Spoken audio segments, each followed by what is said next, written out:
Azərbaycan QHT sektorunun fəaliyyəti artıq lokal çərçivəni adlayaraq qlobal təşəbbüslər irəli sürmək, reallaşdırmaq, beynəlxalq əməkdaşlıq formatları yaratmaq mərhələsinə qədər inkişaf edib. QHT-lərin təşəbbüsü ilə işlək qlobal platformaların yaradılması müstəqillik dövründə Azərbaycan vətəndaş cəmiyyətinin ən böyük uğurlarından hesab olunur.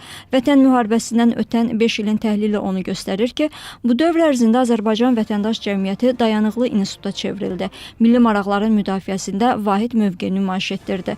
QHT sektoru artıq xarici siyasətimizin prioritet məsələlərində dövlət siyasətinin gücləndirilməsinə effektiv yardım göstərməyə qədər inkişaf edib, yeni keyfiyyət qazanıb. Bu onu göstərir ki, əsas məqsədlərdən birinə QHT-lərin inkişaf siyasətinin milli inkişaf prioritetlərinə uyğunlaşdırılmasına nail olunub. 2025-ci ildə Azərbaycan QHT-ləri 2 beynəlxalq şəbəkə formalaşdırıb. Bu, Azərbaycanın beynəlxalq arenada moderator və lider kimi artan rolunu vurğulayır. Ölkənin vətəndaş cəmiyyəti sektoru günü-gündən inkişaf edir və burada da şübhəsiz ki, ölkə başçısı cənab Prezident İlham Əliyevin çox böyük səyləri var. Çünki bildiyiniz kimi sadaladığım platformalar və ümumiyyətlə müxtəlif platformalar üzərindən Azərbaycan qeyri-hökumət təşkilatlarının fəaliyyəti bilavasitə dövlət tərəfindən çox yaxından dəstəklənir və vətəndaş cəmiyyəti inkişaf strategiyasının əsas parametrlərinə cavab verə biləcək həmin fəaliyyətlər məhz milli qeyri-hökumət təşkilatları tərəfindən uğurlu şəkildə həyata keçirilməkdədir və bu siyasət davam etdirilir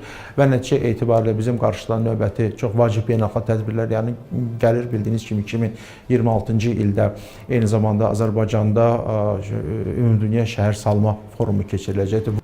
Bu ilin aprelində 116 ölkənin iştirakı ilə Bakıda Qlobal Cənub QHT platforması təsis edilib. Dünya əhalisinin 80%-nin yaşadığı bu nəhəng regionun vətəndaş cəmiyyətini ilk dəfə məhz Azərbaycan birləşdirə bildi. Hətta 2026-cı ilin mayında Qlobal Cənub QHT platformasının baş assambleyası da Bakıda keçiriləcək. 116 ölkənin iştirakı ilə formalaşan Qlobal Cənub QHT platforması inkişaf edən dünyanın ən iri miqyaslı vətəndaş cəmiyyəti şəbəkələrindən biridir.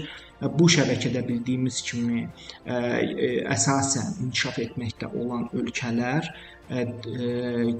az inkişaf etmiş olan ölkələr, kiçik ada ölkələri, yəni dünyanın 5də 4-ündə yaşayan əhalini təmsil edən bir platformadır və bu da QHT-ləri ilk dəfə belə bir vahid məkanda yerləşdirir. Noyabrın 25-də isə Mərkəzi Asiya və Mərkəzi Avropa regionlarını əhatə edən Türk Dövlətləri Təşkilatına üzv ölkələrin QHT platforması yaradıldı.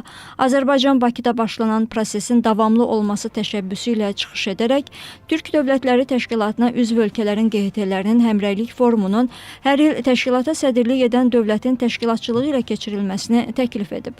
Bu, onu nümayiş etdirir ki, Azərbaycan qoşulmama hərəkatı çərçivəsində əldə etdiyi diplomatik uğurları COP29 dövründə qazandığı rəğbəti qeyri-hökumət sektoru üçün konkret əməkdaşlıq mexanizminə çevirə bilib. Azərbaycan Milli Qeyri-Hökumət Təşkilatlarının həm peşəkarlığı, həm bacarığı, həm də ki, çox icra elədiyi layihələrin keyfiyyəti əsaslı surətdə dəyişmişdir və nəticə etibarilə artıq beynəlxalq müstəvidə belə Azərbaycan Milli Qeyri-Hökumət Təşkilatlarını tərəfdaş kimi qəbul edirlər və nəzərə alsaq ki, bu yaxınlarda da bir neçə gün bundan qabaq Azərbaycanda həm də çox vacib ikinci bir platforma təsis olundu. Bu Türk Dövlətləri Təşkilatına üzv ölkələrin qeyri-hökumət təşkilatlarının bir platformasıdır ki, hər iki platforma, istər Qlobal Cənub platforması, istərsə də ki, Türk Dünyası QHT-lərinin platformasının daimi katibliyi məhz Bakı şəhərində, məhz Azərbaycanda fəaliyyət göstərəcək ki, bu da təbii ki, beynəlxalq müstəvidə, xüsusilə də beynəlxalq platformalarda fəal surətdə təmsil olunan beynəlxalq QHT-lərin Azərbaycan QHT-lərinə olan rəğbətindən irəli gələn bir məsələdir. Bugün Azərbaycanda dövlət QHT münasibətləri yardım modeli çərçivəsindən çıxaraq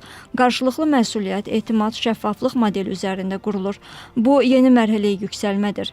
Məqsəd yalnız müxtəlif layihələr maliyyələşdirmək deyil, onun sistemli təsirini ölçə bilmək, layihələri mütərəqqi ictimai dəyərə çevirməyə nail olmaqdır. Qeyri-hökumət təşkilatları sektoru artıq ölkənin ümumi inkişaf strategiyası ilə ayaqlaşa bilirlər. Ölkənin inkişaf hədəflərinə çatmaqda real töhfə verirlər. Həmçinin qeyri-hökumət təşkilatları icmalarla işdən tutmuş Azərbaycanın xarici siyasət təşəbbüslərinin dəstəklənməsinə qədər real işlər görürlər. Bu dünyanın bir çox ölkələrində Azərbaycanla bağlı məsələlər qeyri-hökumət təşkilatından qaldırılıb, xüsusən Qərbi Azərbaycanla bağlı məsələlər, itkinlərlə bağlı məsələlər, hər iki istiqamətdə çox ciddi layihələr həyata keçirilib. QHT sektorunda kəmiyyətdən keyfiyyətə keçid güclənməkdədir. Təhlillər göstərir ki, əvvəl qeydiyyatdan keçmiş bəzi QHT-lərin heç bir fəaliyyəti yoxdur. Sağlamlaşdırma tədbirlərinin nəticəsi olaraq artıq vəziyyət dəyişməkdədir. QHT sektoruna süni axın xeyli daralıb. 2022-ci illə müqayisədə 2024-cü ildə yeni QHT-lərin dövlət qeydiyyatına alınması 4 dəfə aşağı düşüb. Yeni QHT yaratmağa dair müraciətlərin sayı isə 2022-ci illə müqayisədə bu il 3 dəfə aşağı enib. Bu rəqəmlər onu göstərir ki, QHT fəaliyyəti göründüyü qədər asan deyil, kifayət qədər mürəkkəb və ciddi iş olması artıq dərk edilir. Qarşıdakı dövrdə QHT-lərlə bağlı bir sıra qanunvericilik aktlarının da təkmilləşdirilməsi, islahatların dərinləşdirilməsi nəzərdə tutulur.